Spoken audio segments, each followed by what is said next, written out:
Hello students, myself Rakesh Misra. This is the last video, that is video number 7 for the revision of heredity and evolution. As you all know, here the series of concept basis questions are going on, and since 2 weeks you have learned the different kinds of MCQs, fill in the blanks, true false, assertion region type questions. This is the series of concept basis questions that required the concept only. If the fill in the blanks or true false type questions may ask in the examination, then for that kinds of question you need to have the clear cut concept. For the clear cut concept, there is need to revise the MCQs, fill in the blanks, true false that I have revised in past 6 video. So this is the video number 7, and this is the last video for the revision of heredity and evolution. After that, actually the revision will not be finished. After that I will bring you for the short and long answer type question. That is your choice. Many students request me, sir, please revise the short and long type question, that is 1 marks, 2 marks from this topic, from this lesson. So as you all know, evolution is no more in our syllabus, so we should focus only on the hereditary topic. In this video lecture you will learn the true false type questions as well as the fill in the blanks type questions. So true false and fill in the blanks type question are also one of the important concept basis questions which will be related with the heredity topic. So many students are actually confused to separate out the evolution from the topics. So don't worry, please with the video lecture, please be with the video lecture and watch the previous 6 video.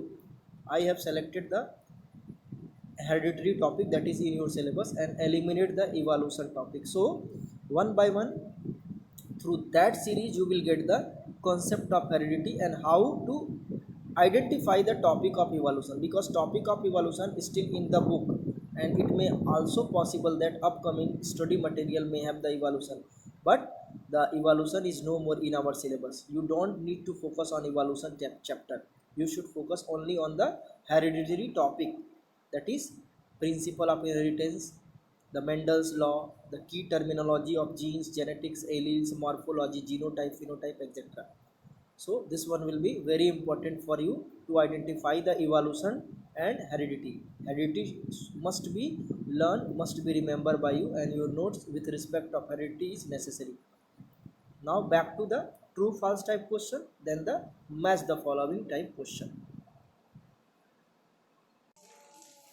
चलो true false type question में आने से पहले हम थोड़ा सा बता दें, लास्ट टाइम जो वीडियो हमने देखा था, सारा वीडियो जितना भी वीडियो था, ठीक है, उसको आप कॉपी में लिख डालेंगे। बहुत सारे स्टूडेंट पूछ रहे थे कि कॉपी में लिखना है कि नहीं लिखना है, तो मैं आपको बता दूं कि जितना भी क्वेश्चन है ना, सारा कॉपी में लिख डालना है, ठीक है, और उसके आंसर को फुल एक्सप्लेन करते हुए आपको लिख डालना है। जैसे फॉर एग्जांपल अभी लास्ट वीडियो का लास्ट जो क्वेश्चन था, is the description of genes present in an organisms, तो इसका आंसर क्या बताया गया था, जीनोटाइप बताया गया था, ठीक है, जीनोटाइप।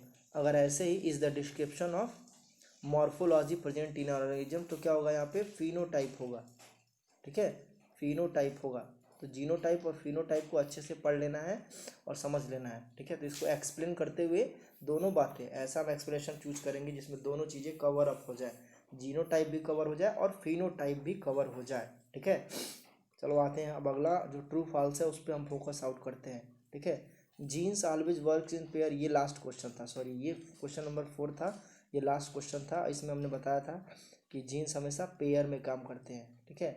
अब आगे अगर ये genes always works in gametes, तो क्या हो जाए, गैमीट्स में वो सिंगल काम करते हैं, गैमीट्स में एक जीन्स होता है, एक पेयर का एक पार्ट होगा, ठीक है। अगर वो डाई हाइब्रिड क्रॉस है तो 2 जीन्स उसमें रहेंगे, अगर मोनो हाइब्रिड क्रॉस के लिए जा रहा है तो सिर्फ एक जीन्स होगा, ठीक है। ये आपको फोकस आउट करना है, ये समझना है। ट्रू फॉल्स टाइप क्वेश्चन पे आते हैं। Acquired variation in somatic traits are not passed from generation to generation, कह रहा है एक्वायर्ड जो वेरिएशन होता है वो एक जनरेशन से दूसरे जनरेशन में पास नहीं होता। ये ट्रू है कि फॉल्स है, आप सोचिए उसके बाद आप कमेंट बॉक्स में बताइए क्वेश्चन नंबर ट्रू फॉल्स का, क्वेश्चन नंबर 1 का हमारा सही था कि नहीं था, ईमानदारी से, ऑनेस्टली। चलो 5 सेकंड का आपको मौका मिला, मैं समझा दे रहा हूँ, ध्यान से सुनो। देखो ये कोई पेरेंट्स है, ठीक है, और ये है डॉक्टर, डॉक्टर, ठीक है। ये इसका एक स्पेशल कैरेक्टर्स है जिसको ये अपने लाइफ स्पेन में गेन किया, पढ़ लिख करके डॉक्टर बना। इसकी कोई गारंटी नहीं है कि इसके बच्चे डॉक्टर बनेंगे। रीज़न क्या है, इसके सोमैटिक ट्रेट्स में, इसके सोमैटिक ट्रेट्स में जो डॉक्टर्स के कैरेक्टर्स हैं वो इसके ऑफस्प्रिंग में पास नहीं हो सकते। सिर्फ गैमेटिक ट्रेट्स में, सिर्फ गैमेटिक ट्रेट्स में जो इनहेरिटेड पैटर्न्स बनाता है वही जो है कैरेक्टर्स एक पेरेंट से दूसरे पेरेंट्स में पास आउट होते हैं। तो अनफॉर्चुनेटली ये पापा डॉक्टर है, ये डॉक्टर नहीं बन पाएगा। रीज़न क्या है कि सोमैटिक ट्रेट्स में जो कैरेक्टर्स होते हैं वो पास्ड नहीं हो सकते एक पेरेंट से दूसरे पेरेंट्स में, सिर्फ गैमेटिक ट्रेट्स में, गैमेटिक ट्रेट्स में ही यानी कि इनहेरिटेड पैटर्न्स में ही चीज़ें पास्ट होती हैं एक पेरेंट से दूसरे पेरेंट्स में। तो ये ऑप्शन, ये ट्रू फॉल्स का जो क्वेश्चन है इसमें से पहला स्टेटमेंट है ये क्या है, ये ट्रू है, ठीक है, ये सही स्टेटमेंट है। एक्वायर्ड वेरिएशन जो है सोमैटिक ट्रेट्स में पास्ट नहीं होता है। नेक्स्ट आते हैं क्वेश्चन नंबर 2 पे। Human height is a traits which show variation. कह रहा है ह्यूमन हाइट्स एक ऐसा ट्रेट्स है जो वेरिएशन शो करता है। स्टेटमेंट सही है कि गलत है? देखो तुक्का मत मारो, 5 सेकेंड का आपको मौका मैं दे रहा हूँ, इसको आप सही करिए। अगर सही है तो बताइए, गलत है तो भी बताइए। चलो आपका टाइम ओवर हो गया। देखो ह्यूमन में जो हाइट है उसमें फिनोटिपिक कैरेक्टर्स में भी वेरिएशन आते हैं। आप देखे होंगे कुछ लॉन्ग हाइट के हैं 5 फीट, ठीक है, 6 इंच के हैं। कुछ थोड़ी सी बड़ी हाइट के हैं, वो कितने हैं, 6 फीट की अप्रॉक्स है। कुछ बहुत छोटी हाइट के हैं। ये ऐसा नहीं कि इसमें से हम प्योर को छांट नहीं सकते। अभी तुमने देखा था पी प्लांट्स में क्या था, एक शॉर्ट हाइट का था, एक लॉन्ग हाइट का था। शॉर्ट के लिए pure capital T small T था, और लॉन्ग के लिए कैपिटल टी था, ठीक है। अगर ये कैपिटल टी स्मॉल टी है तब भी उतने ही हाइट का होगा जितना कैपिटल टी का होगा। लेकिन ह्यूमन बीइंग में ऐसा नहीं है। ह्यूमन बीइंग में जो वेरिएशन है हाइट का, उसमें हाइब्रिड जो जो कैरेक्टर्स है जिसको हेट्रोजाइगस कैरेक्टर्स बोलते हैं, जेनेट जीन्स में हेट्रोजाइगस यानी कि ये वाला किसी और हाइट का होगा और ये वाला किसी और हाइट का होगा, ठीक है। ये वेरिएशन ह्यूमन बीइंग में देखने को मिलता है। ऐसा नहीं कि सिर्फ पी प्लांट्स में ही क्या स्मॉल टी ऐसा नहीं, स्मॉल टी ह्यूमन बीइंग में होते हैं, लेकिन पी प्लांट्स में आपने देखा था कि अगर हेट्रोजाइगस है जैसे स्मॉल टी कैपिटल टी है तो भी उसकी हाइट पे कोई इफेक्ट नहीं पड़ा था। लेकिन ह्यूमन बीइंग में इफेक्ट पड़ता है। अगर कैपिटल टी स्मॉल टी है तो थोड़ा सा हाइट में हमको चेंजेस देखने को मिलेगा, ठीक है। जैसे मान लो कि कोई 5 फीट की वुमेन है, ठीक है, और 6 फीट का क्या है, मैन है। 5 फीट की वुमेन है और 6 फीट की मैन है। तो हो सकता है कि बच्चे जो है 4 फीट के हों, 4.5 के हों, ठीक है, कुछ एवरेज हाइट के हो सकते हैं, ठीक है।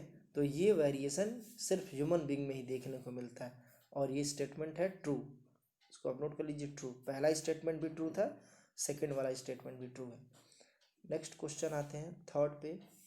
Variation decreases the chance of survival of N organisms in a changing environment. तो ये तो पूरी तरह से फॉल्स स्टेटमेंट है। वेरिएशन जो है चांस ऑफ सर्वाइवल को बेटर बनाता है। अभी इवोल्यूशन पोर्शन गायब हो गया, नहीं तो आपको एक कॉन्सेप्ट मैं समझा देता खूब अच्छे से तो आपको समझ में आ जाता।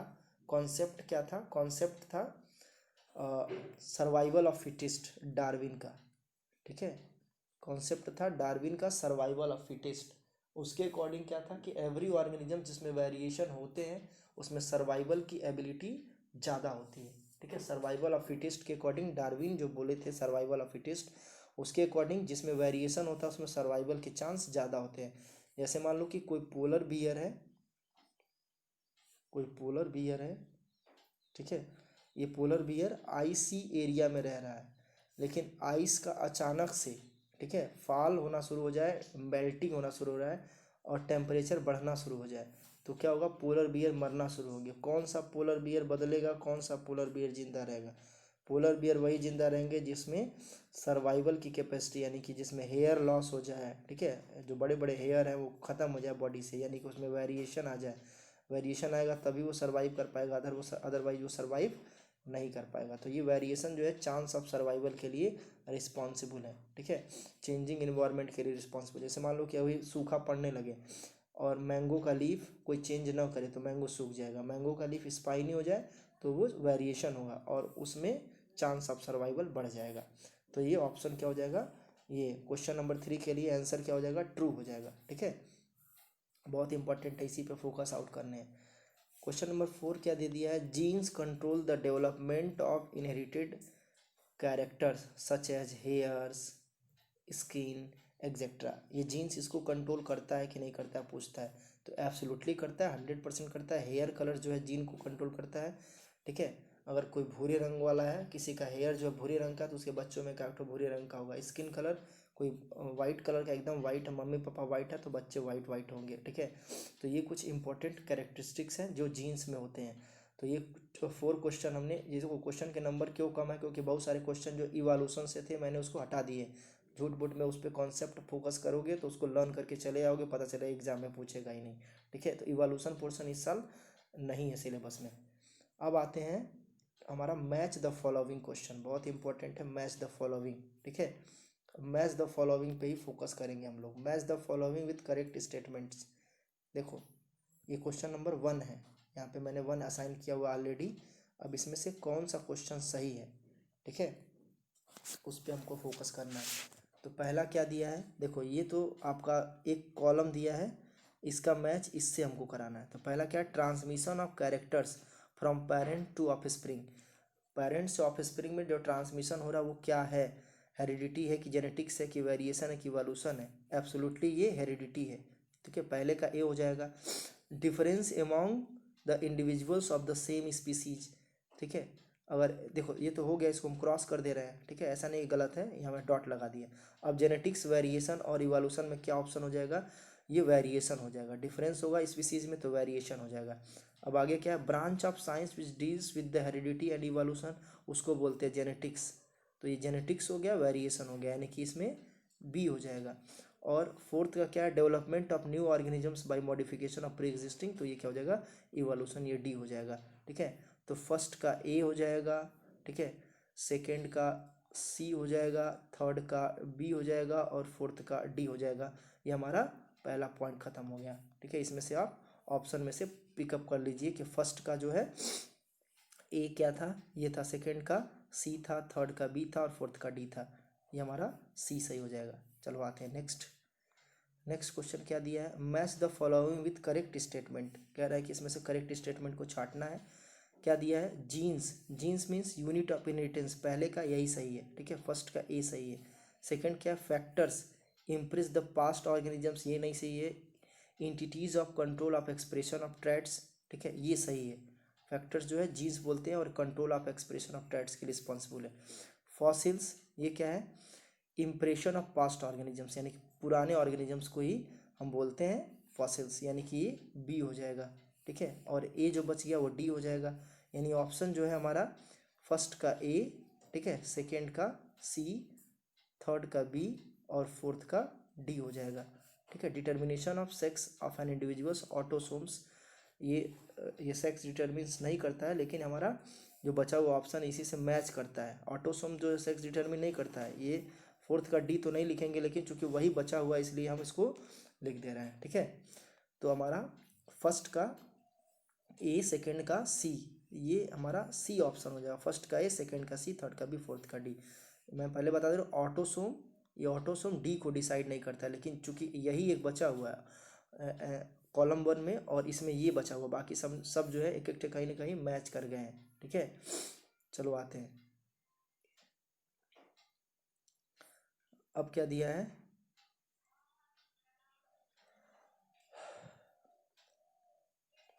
अब दिया है क्वेश्चन नंबर 3 पे। क्वेश्चन नंबर 3 क्या दिया है, phenotype, phenotype means gene complements of an individual's factor which can not express its effect, factor which can express its effect, ठीक है। ऑब्जर्वेबल कैरेक्टर्स, तो ऑब्जर्वेबल कैरेक्टर्स को ही फिनोटाइप्स बोलते हैं, जिसको आप वॉच कर सकते हैं, देख सकते हैं, यानी कि ये डी हो जाएगा पहले का। जीनोटाइप क्या है, gene complements of an individuals, ये जीनोटाइप बोलते हैं, यानी कि सेकंड का ए हो जाएगा। डोमिनेंट फैक्टर क्या, factor which express its effect, यानी इसका सी हो जाएगा। रिसेसिव फैक्टर्स क्या है, factor that can not express it's effects, यानी इसके लिए क्या हो जाएगा, ये बी सही हो जाएगा। यानी कुल मिलाकर के फर्स्ट का डी, सेकंड का ए, थर्ड का सी और फोर्थ का ये बी सही हो जाएगा। ठीक है, अब हम फर्स्ट के डी के अकॉर्डिंग हम किस पे जाएंगे, इस पे जाएंगे। फर्स्ट का डी किस स्टेटमेंट्स में, इसमें सही है। फर्स्ट का डी, सेकंड का ए, थर्ड का सी, फोर्थ का बी, यानी इसमें ऑप्शन नंबर डी सही हो जाएगा। ठीक है, चलो आते हैं नेक्स्ट क्वेश्चन। क्या कर रहा है, which of the following statements is correct, कौन सा स्टेटमेंट इसमें से करेक्ट है। ठीक है, for every hormones there is a gene, कह रहा है कि सभी हॉर्मोन्स के लिए एक जीन्स रिस्पॉन्सिबल है, ये सही है, ए स्टेटमेंट सही है। For every protein there is genes, B भी सही है। For every enzyme there is genes, C भी सही है। For every fat molecules gene there is genes, यही स्टेटमेंट सही है, यानी ए बी सी तीनों सही है, यानी कि ऑप्शन नंबर डी सही है। ठीक है, मैंने बताया था फैट के लिए कोई जीन वीन नहीं होता है। चलो आते हैं नेक्स्ट स्टेटमेंट्स क्या बोल रहा है। नेक्स्ट बोल रहा है which of the following characteristics can be inherited not acquired, कह रहा है इसमें से कौन सा कैरेक्टर जो है इनहेरिटेड है, एक्वायर्ड नहीं है। ठीक है, कह रहा है nature of hair, hair inherited है, तो ये सही है, नेचर ऑफ हेयर ये इनहेरिटेड है। Colour of skin, skin colour ये भी इनहेरिटेड है, एक्वायर्ड नहीं है। Eyes of, colour of eyes, ये सी सही है। साइज ऑफ बॉडी यही नहीं है, ये एक्वायर्ड कैरेक्टर्स है। ठीक है, तो यहाँ पे हमको क्वेश्चन ये पूछ रहा है कि कौन सा इनहेरिटेड है, एक्वायर्ड नहीं है।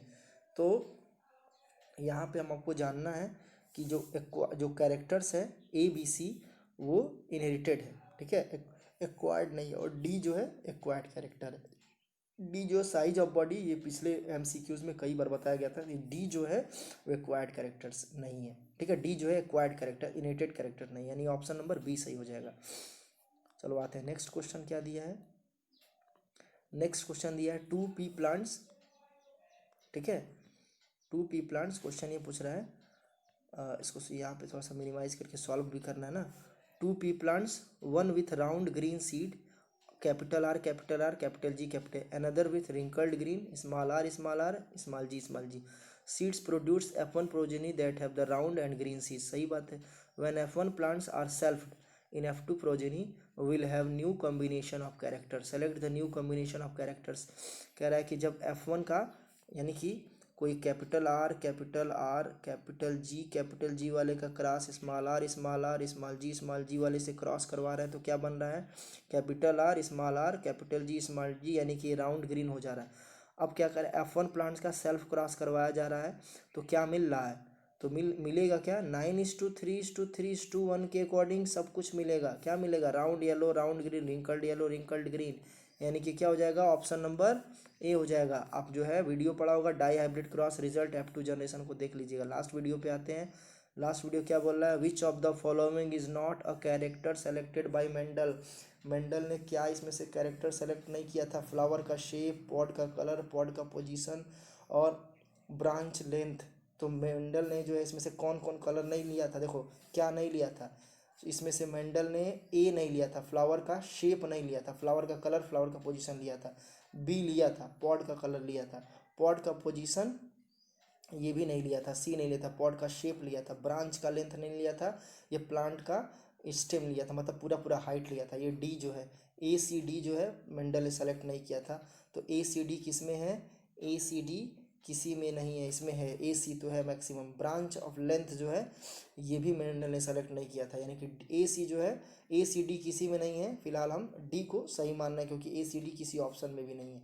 तो ये हमारा टोटल जो है मैच द फॉलोइंग कंप्लीट हुआ। आई होप इसके सारे नोट्स आप बना लेंगे। जिसमें डाउट है, जैसे क्वेश्चन नंबर 7 में डाउट है, तो आप सिर्फ यही जानिए कि ए सी डी मेंडल ने ये नहीं लिया था। कौन उसमें ए सी डी क्या क्या है, ए सी डी मेंडल ने flower shape, pod colour, pod position, branch, ये सब मेंडल ने नहीं लिया था। ठीक है, इसमें से सिर्फ जो है पॉड का कलर लिया था, यानी ए सी डी नहीं लिया था। ठीक है, यानी कि पॉड शेप कोई कलर नहीं, पॉड शेप कोई फिनोटाइप जीनोटाइप नहीं था इसका, पॉड पोजीशन का फिनोटाइप जीनोटाइप नहीं था, ब्रांच लेंथ का नहीं था।